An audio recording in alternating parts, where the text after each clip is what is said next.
morning and welcome to the second day of the Future of Journalism Education in Africa conference. This is a hybrid conference. As I've said, this is our second day. Yesterday, it was hosted by Namibia, we're in Windhoek. Today, we are in Bulawayo, and then tomorrow we'll be in Lilongwe. As I said, this is a hybrid conference, so some will be joining virtually as the days progress. And this conference is brought to you by the Namibia Media Trust, as well as MISA, Media Institute of Southern Africa, Malawi, as well as CITE and DW Academy. And the theme is Empowering African AI, Enhancing Journalism Excellence in the Digital Era. So yesterday in Namibia, we got to hear of the challenges and opportunities for AI in Africa, shared global trends and insights for African newsrooms and journalisms in using AI, also a masterclass from the Daily Maverick. And today we proceed as we are in Bulawayo. I would like to ask Abigail Coupe, the project manager of CITE, to come and give us the welcome remarks, and then we get on with our program. Abigail. We welcome you at CITE. We also welcome our virtual audience who's joining us through Zoom. So welcome to the conference of AI in the newsroom in Africa. As Nonhlanhla had said, the conference is being, should I continue? Okay, the conference is being hosted in 3 countries. It's a regional conference. It's in Namibia, in Bulawayo, and also in Malawi. So today we're on the second day, and today we gather to explore the transformative potential of the AI in shaping the future of journalism in our continent. As you know, maybe it was from experiences from CITE, AI is the new thing. And as newsrooms in Africa, it's time for us to explore AI and how we can use it to enhance our newsroom and also our reporting. So let's embark on this journey together as we seek to harness the power of AI to revolutionize the newsroom and empower our communities. So please, you can view our program on day 2. You can see we have five speakers who talk widely on how we can use AI in our newsrooms, and also let's engage both online and offline so that we can have productive discussions and together discuss how we can empower our newsroom and also utilize AI in the newsroom. Thank you. So as yesterday, we had an introduction of the African landscape. We went down to the regional landscape and also got to hear the experiences of the Namibian newsrooms and journalists as well. Now today, as we are in Bulawayo, I would like to invite Zenzele Ndebele, the director of CITE, to give us an insight into the experience of CITE. CITE has an AI presenter. Alice, please follow CITE, that is AI CITE ZW. Thank you to be here, and I want to welcome everyone online and offline. I can see there are very young faces in this place here that I'm looking at, and we are going to be talking about AI, and it's interesting because I've heard so many things about the AI, and I'm reminded of the stories of the Industrial Revolution, that in the 1870s, when the industries were having their first industrial revolution, there were actually mass protests. People were going at night, breaking into factories and breaking the spinning wheels machines that were there, because they thought that the machines were taking over their jobs. So they felt like it was better for them to destroy these machines. But the machines were going to produce 100 times more than the material that they produced. Also, I've heard stories of how in America during the Industrial Revolution, one comrade decided to compete with a drilling machine. As the drilling machine was drilling, he also said he was going to dig and see who was going to be the winner. and the guy died because of exhaustion while he was trying to compete with the drilling machine. And I find that the way people are, or let me say the way journalists are so anti-AI sometimes. I'm saying to myself, are we in the industrial revolution? Are we going to, if AI was a person sitting somewhere, I think by now we'll be having protests, people, breaking into offices and breaking computers. But we have seen it in Hollywood. I saw a strike in Hollywood, and one of the conditions of the strike was that people, the writers wanted to know what would be the role of AI in writing scripts, because they felt that their jobs were threatened. I should, however, say that the reason why we don't have dinosaurs today is because they did not adapt to change. And I hope that we don't have dinosaurs in our newsrooms because they are going to be extinct. So I'm going to talk about AI and how CITE has been using AI and maybe some of the challenges and the opportunities that AI presents. So I think we all agree that the media is going through serious transformation due to technological changes. And we have seen technological changes in the last 20 years or so. These are because of the coming in of digital media. More people are consuming content via mobile devices. If I were to ask you here, when was the last time you bought a newspaper? When we grew up, newspapers were being delivered in our homes with milk. Milk is no longer delivered because it's no longer the milk of the land of milk and honey. So the milk, the comrades who went to war finished the milk. So we now need to wage another revolution to have another fresh pack of milk. But the newspapers also went away with the milk. So nowadays you wake up, you get your news on WhatsApp more than you. I don't know really the last time I bought a newspaper, but we do run a daily newspaper, although we call it a newsletter. And I don't remember, I don't even know the price of a newsletter or the price of a newspaper.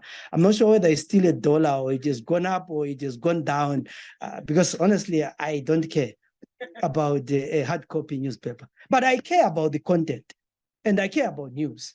So the transformation that we've seen over the years, that if you have a mobile device, the other thing that I've not watched is ZTV. I mean, sorry, but I've never, the last time I watched ZTV, I think I was in primary school or secondary. But I hear I'm not missing anything. So I've not watched, I've not watched terrestrial TV because I hear there's nothing to offer. But I do watch a lot of video content. So I realize that I don't need a TV station. I need a device and content.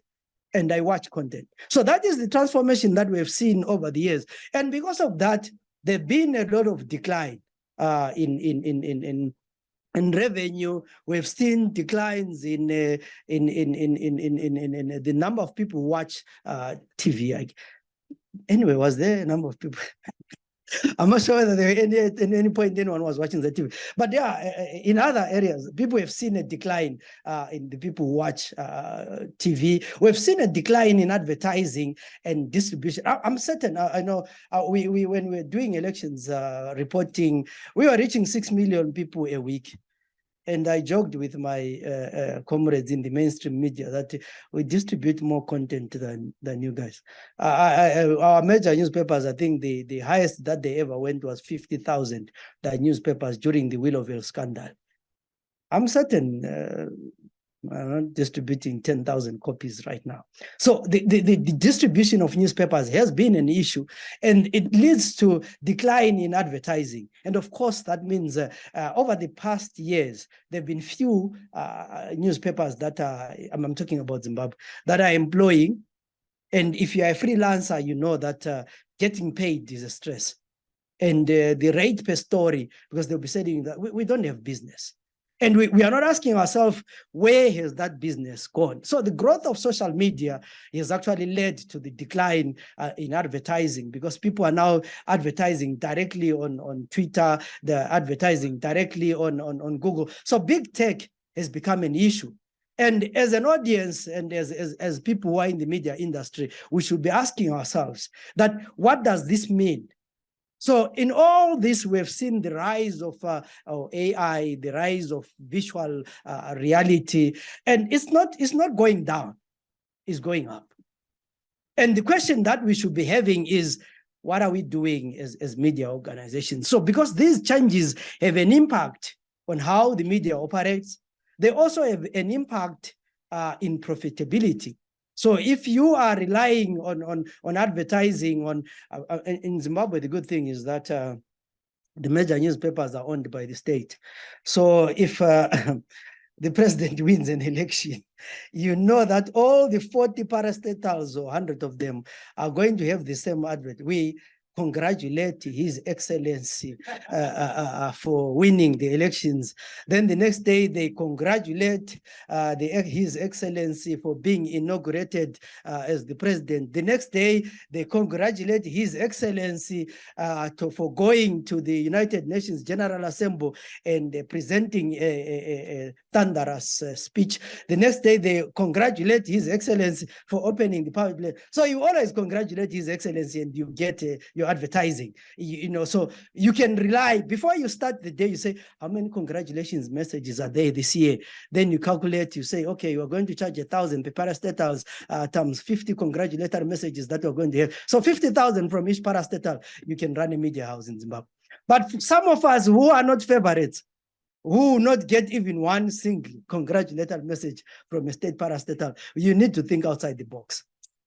So we are saying, despite all these challenges of advertising going down, of newspaper circulation going down, there is an opportunity that we can talk about. And that opportunity calls for us to adapt and innovate and think. The local university, I think, is saying that think in other terms. So we need to think in other terms. I think NAST was prophetic in the way they knew AI was coming. So they were preparing their graduates to think in other terms. If you are walking into NAST, if you're a journalism student, read that message again, think in other terms. And this is the time to think in other terms. So we have seen now the coming in of generative AI. And by generative AI, we mean, you know, the AI that is there to produce, it produces content, it produces video, it produces text, it produces audio, and it has brought a lot of disruptions in a big way because a lot of things are now being done using AI. So in all this thing, over the last 5 years, I mean, CITE is not that old. We are only about 5 years. And we came in a more disruptive way because we then came in by using social media. You know, my personal story is that I started way back. I've always been anti the establishment, and I've always been for the alternative. So when I got into the media, the first thing that we used to do, back in the day, some of you were not born. I mean, but I'm at 2000. So we used to produce cassettes. You know, we used to do you know cassettes? Okay. A long time ago, when the Stones were still wet and donkeys had horns, we had cassettes. So we will buy cassettes and play cassettes, and you rewind when you wanted something. These days you repeat and you loop. There was no loop in a cassette. So we used to produce programs, put them on a cassette and distribute them in buses and in commuter transport. And we moved from cassettes to CDs and from CDs to flash sticks. So my progression to social media was just natural because that was the route. And it was obvious that when AI was coming in, CITE was one of the first people to jump into AI because that is the route that we've always taken. So when we started a CITE, we started producing content on different media platforms, on Facebook, on Twitter, on YouTube. And it's from a person who actually posts these things online. It is a lot of work because when you have produced a video, you have to cut it and make sure that it is the right frame for Twitter and the right ratio Because the people who are doing their stuff on Twitter, they will tell you that they want it on portrait or on landscape and all that kind of thing. Then it's the same with TikTok, it's the same with YouTube, it's the same with Facebook. Then we started the issue of distributing content on WhatsApp.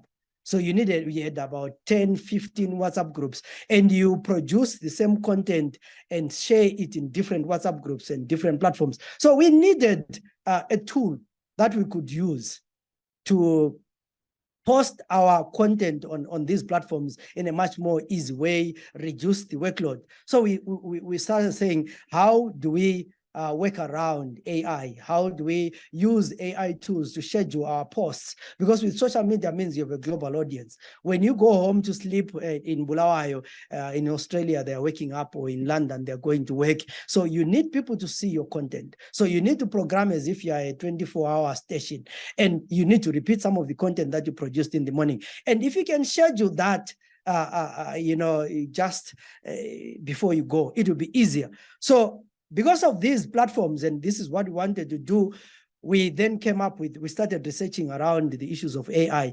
How do we edit our videos in a much quicker way, that we have an edit for Facebook, you have an edit for TikTok, you have an edit for, because these are different audiences and different tastes and different ways. People who are on Facebook, they can watch a 30 minutes video and laugh and comment, no problem. But those who are on TikTok, if they don't see the joke in the first 30 seconds, they are gone. So you really, and the moment you open TikTok, it says suggestions for you. So you end up not even clicking what you wanted to click, because there are more interesting things. So you need to be on that. So the result of all these things was Alice. So we then came up with the idea to say, let's have a character on AI, our AI presenter called Alice, that would help us edit the videos fast, that will help us to, present some of the work so that we reduce the workload. We are not so many. So the same person who does the news or the scripting is supposed to do the voiceover. They're supposed to do other things. But if we have Alice in the meantime, she can produce. So Alice was mainly used, just hold on, I'll tell you I'm gonna, young people are always fast. She's already AIing before So Alice was then presented with two roles. Present the players or the candidates in our elections. So we had a program called Know Your Candidate, where we were profiling the candidates that were contesting, but we also came up with a daily news bulletin to say, let's have a news bulletin. So maybe you can just play a bit of Alice here so that people see what we are talking about.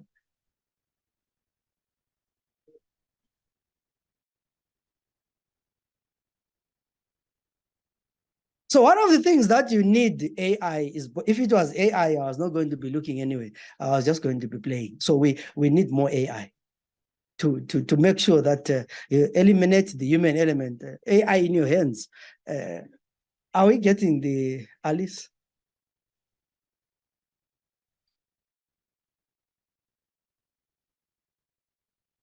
Okay, maybe there is a challenge with the audio there. So that is, if you can see the screen, that is Alice for you. Alice presents a weekly, not a weekly, a daily program where she gives us the news in brief and just what's going on.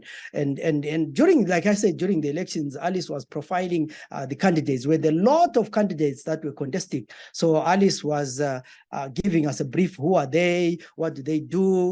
And it became easier because we could produce as many videos as we could.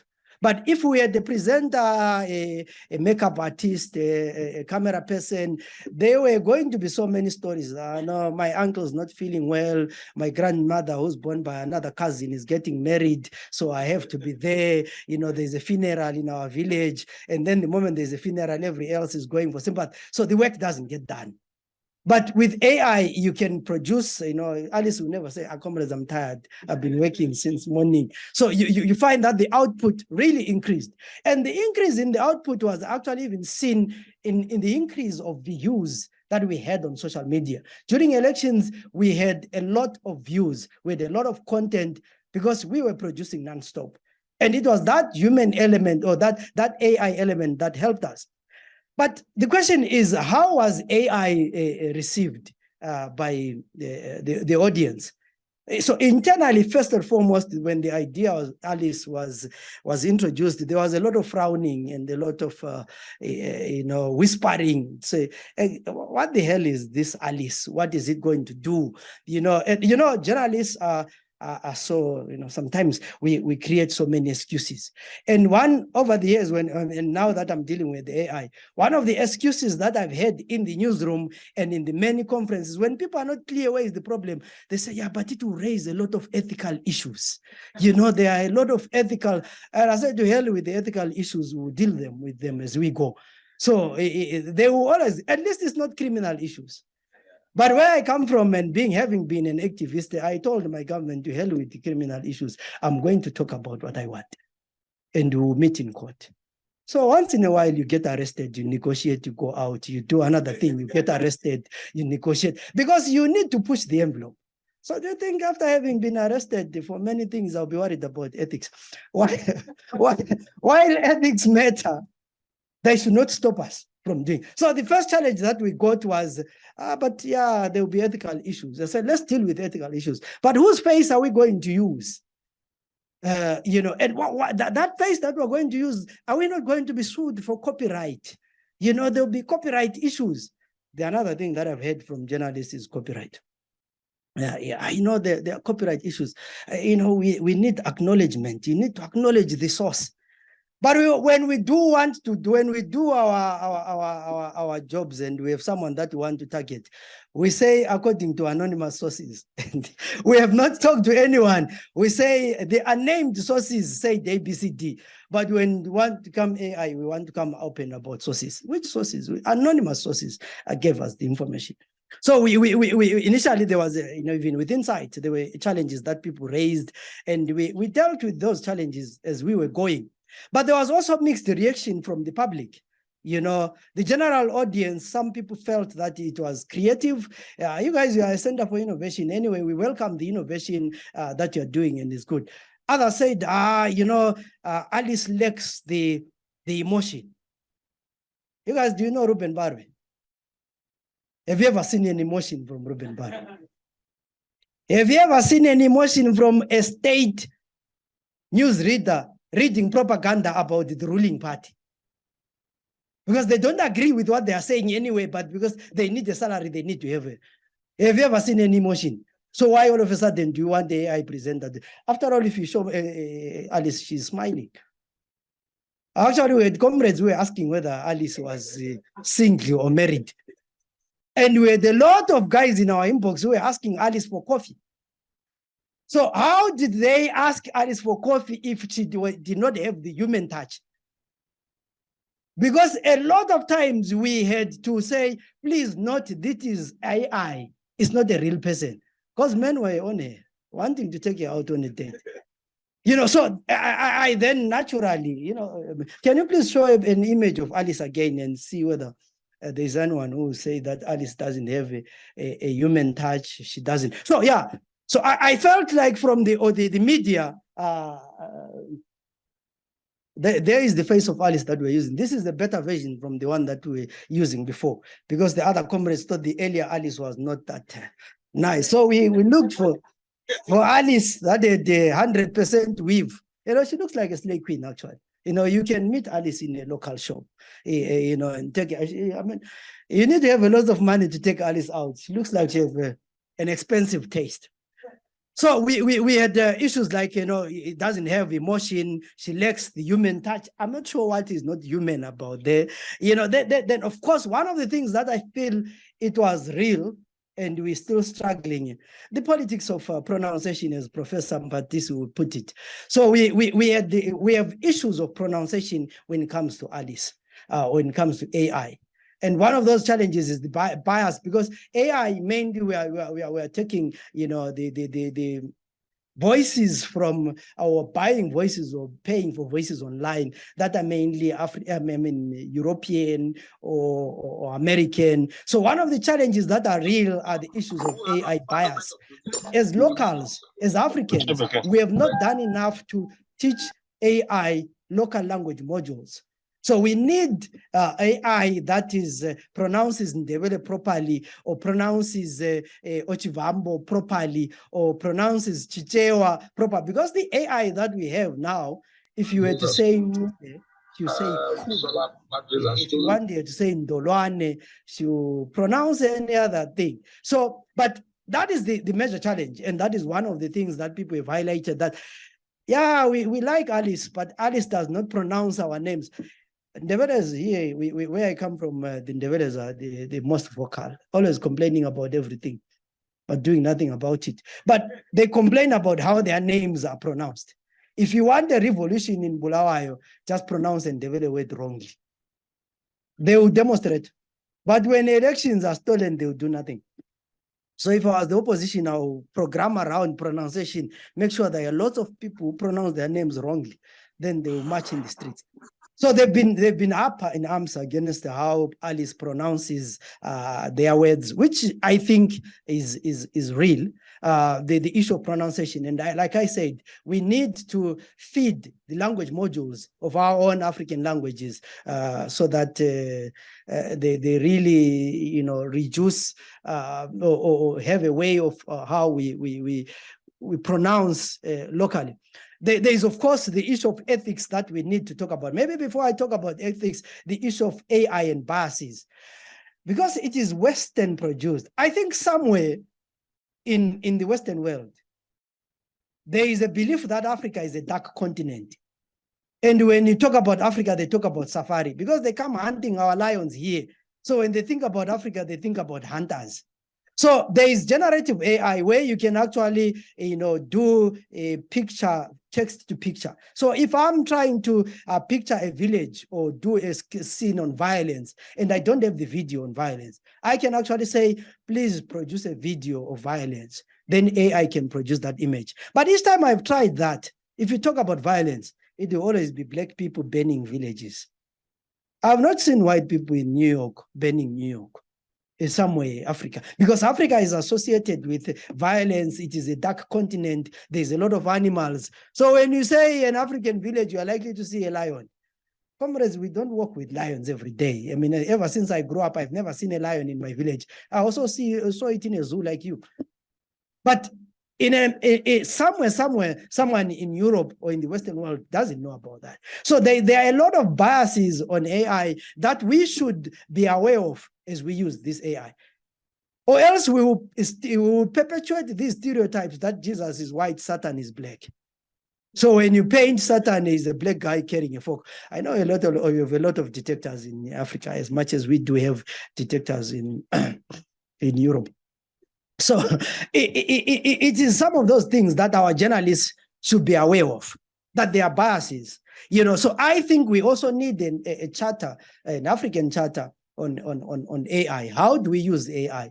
At what point do we disclose that we have used AI? So besides issues of scheduling and all these kind of things, we can use also AI in terms of casting headlines. If you have done a story and you're not sure of what the headline looks like, you can actually you can ask AI to suggest a headline for you. It will give you a nice headline. When you lack inspiration and you want to write a script, you can actually have, ask, I've done a few tweets on AI, using AI to say, can you please write a tweet for me promoting the Matopo National Park? And we have a very glorious kind of thing. So marketing guys, I know a lot of marketing people use AI when they write their scripts. And the question is, at what point, and even last night when I was experimenting with AI, I asked it to give me the latest news on Zimbabwe. And it gave me a whole 5-minute script about news in Zimbabwe. So with one person, we can use AI to generate the latest stories, and we can also use Alice to read those stories. But the question is, whose agenda are we setting? Because as media people, it is our role to set the agenda. And by allowing AI to write our stories, whose agenda are we setting? Because in the diary meeting, we sit down in the morning to say, guys, which story are we going to write today? And which is the lead story? So the front page of a newsletter, the story that is there is political. It's supposed to drive a certain narrative because people, I was in the front page. Whether you were in the front page because you were watching soccer or you were shouting or you're being arrested or anything, but it is a story on its own that you are in the front page. So are we going to allow AI to give us the front page stories? Whose agenda are they using or are they setting? What algorithm are they using to rank the stories? As a poorly located newspaper or media house in the corner of a poor suburb in Bulawayo, can CITE produce stories that will make leads in AI apps? So those are the things that we need to be aware of. That there is, as a media, our role is agenda setting. And at the end of the day, it matters for us what should be the first story, what story should take center stage. And we cannot give that role of agenda setting to AI. We cannot hotspot that fight to AI to decide. For Bulawayo, right now, our agenda is to make sure that Bulawayo is clean, to make sure that Bulawayo restores its glory. It's our agenda aside to make sure that we hold the ruling party and the opposition to account. So we cannot outsource that struggle to AI to decide which story comes first. So those are some of the challenges that we should be aware of, some of the biases that we need aware. Of course, we need to where we use AI, we need to disclose that this was AI. Because AI can be used as well in misinformation. At the time when we are fighting disinformation, it can be used in disinformation as well. So this is why when we start, we say, my name is Alice, I'm an AI presenter. So that people know that is not the real person. Yesterday, I was so excited when one woman who was supposed to come and see me said, Alice told us that you have a conference today, so I'm going to come on Thursday. So I said, so Alice is informing people. Because as journalists, what we want, and this is I think she is in her 70s and she's retired. She knows Alice takes news, and every day she's looking forward to Alice to know. But right now, Alice is a tool that is controlled by a human being because we decide what goes. And this is why I don't believe that Alice is an immediate threat to journalists. Alice will not take jobs from journalists at CITE, although sometimes they think it will. Maybe we'll talk about maybe there are other. Well, you have these days there's this way to, if there are comrades that you think are not working properly, you just say, no, we are going to use AI in that department. Maybe we change you to other things. You're going to go to the kitchen. You'll be in charge of coffee. So, but AI cannot go out and gather news. But AI can complement the work that it do. I think I've talked a lot, so I'll summarize. So the question is, what is the future of AI? So in the last few months, we commissioned an audience perception survey, which was done by Professor Mpatisi Ngube. Did I say no? Not Ngube. Why am I giving you a new surname? So one of the issues raised was that, or in his conclusion and his recommendations, was Alice will not replace human beings, but rather complement the work of journalists. He said it also noted that Alice will play, or AI, yes, I'm so used to Alice. AI will play a big role in research, information gathering, and interrogating big data. And also there is need. He also pointed out that there was need for media owners and media organizations to create awareness amongst journalists and media practitioners on what AI is all about and its capabilities, the do's and don'ts. Because while we are talking about AI, journalists are the last people to know about things, although they write about them every day. So sometimes we write about things that we actually don't understand because we are just quoting. So it is important that we bring journalists on board if we want AI to work properly. So lastly, I think AI is going to be part of CITE in 2022, or no, this year in 2023. I think we invested about $10,000 in AI research and how to use AI. And we are hoping to triple or double that. We are hoping to spend about $30,000 on AI in 2024. And spend more. And we hope, it is my hope and my dream, that by 2026, the CITE newsroom will be 90%, if not 100%, fully automated. And we would have journalists inputting in that. And so we want to focus more on community issues. We want to focus more on the real voice and let AI do other things that can be done.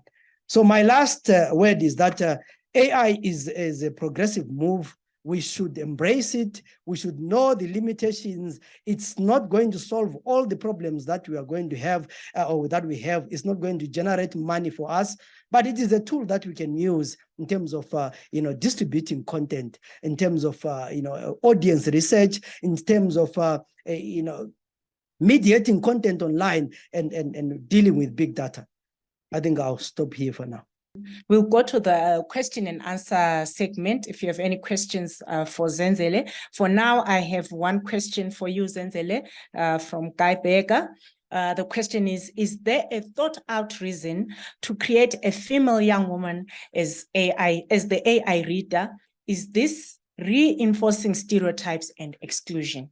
I think many news readers across the continent or everywhere. Well, we have male news readers, but I grew up listening to more female news readers. Our audience, I think, would love a female news reader. They look more believable. The moment you see a man, you think of someone who's going to cheat, someone who talk about stereotypes as well. But I think that I'm just looking around of the male character. Look at Peter. I mean, imagine Peter reading news.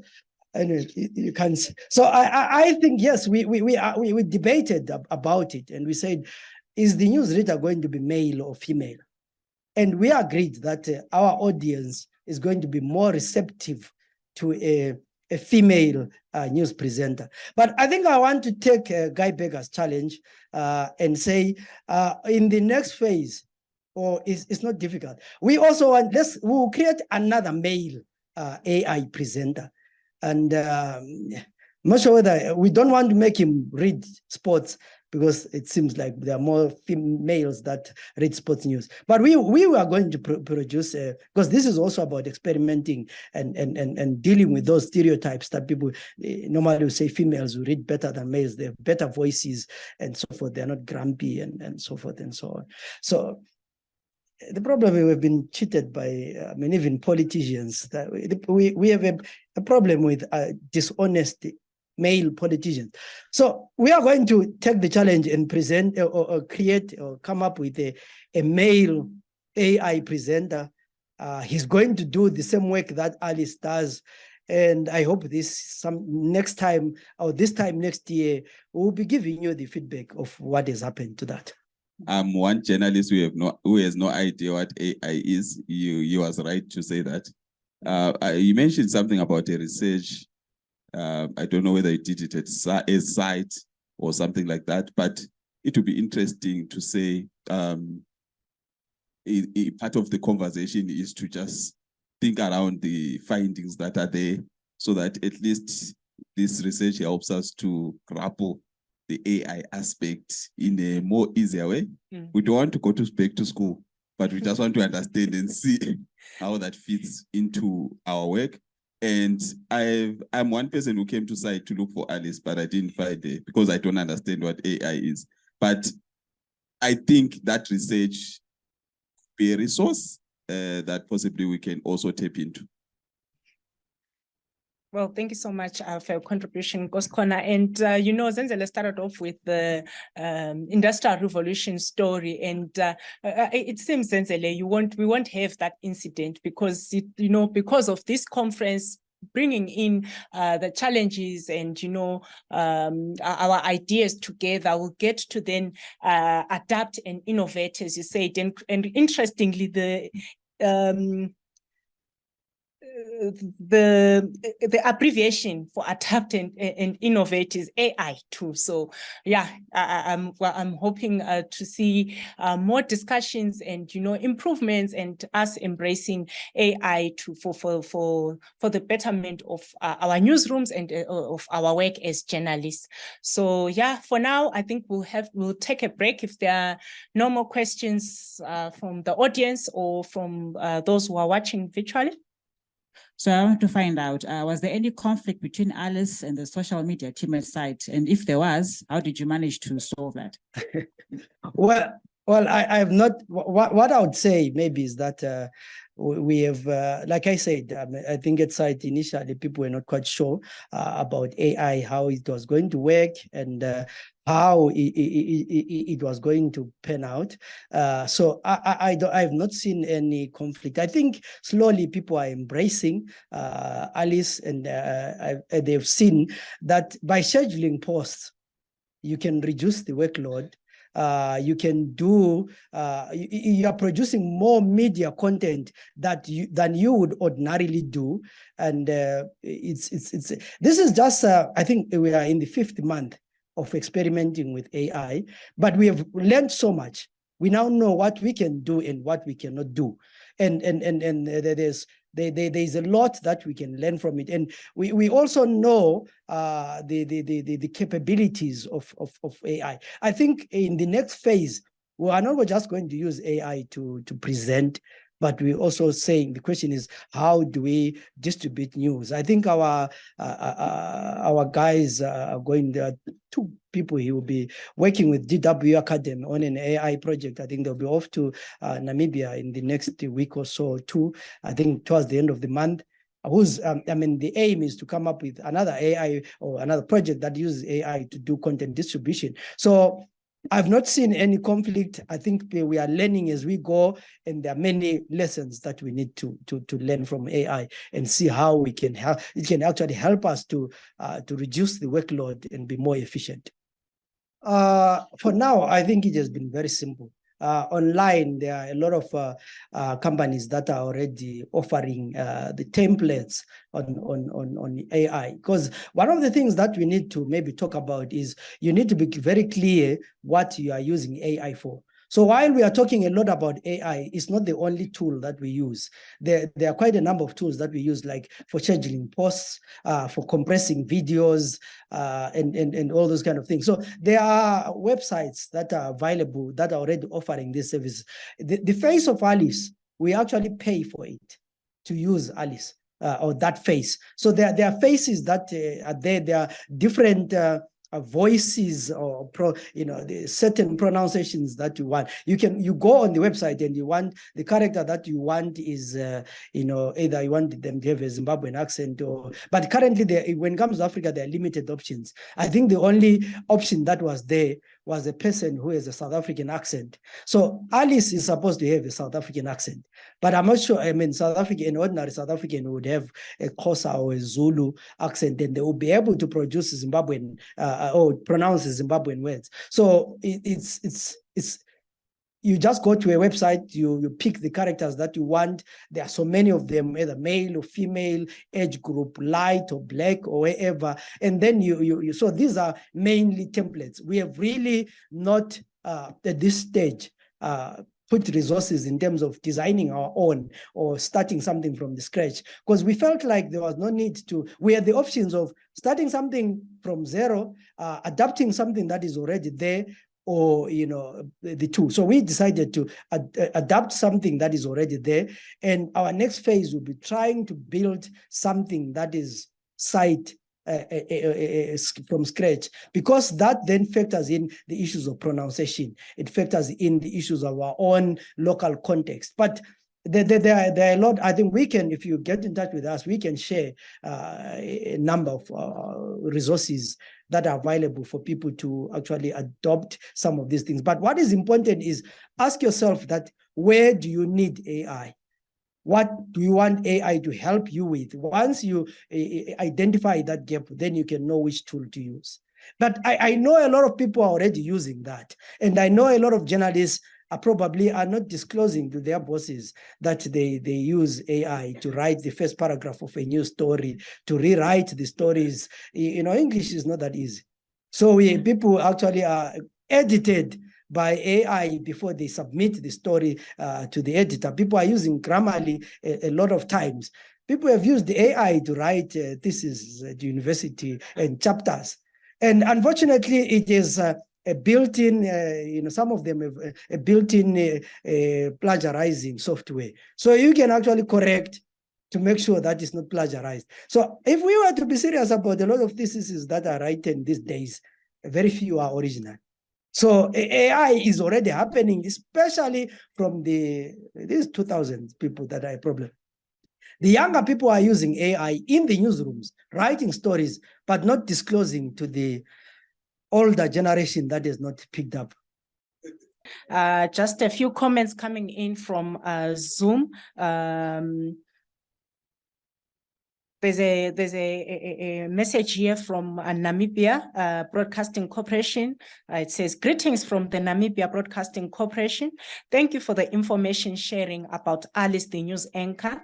I am proud of the team that decided to explore the AI concept, as some of us may still be worried to start. Let's go for it and learn more. In the end, we'll be the ones to decide if indeed AI is adding a value to our work or not. Good luck, team. That is Menesia Muyinjo from Namibia.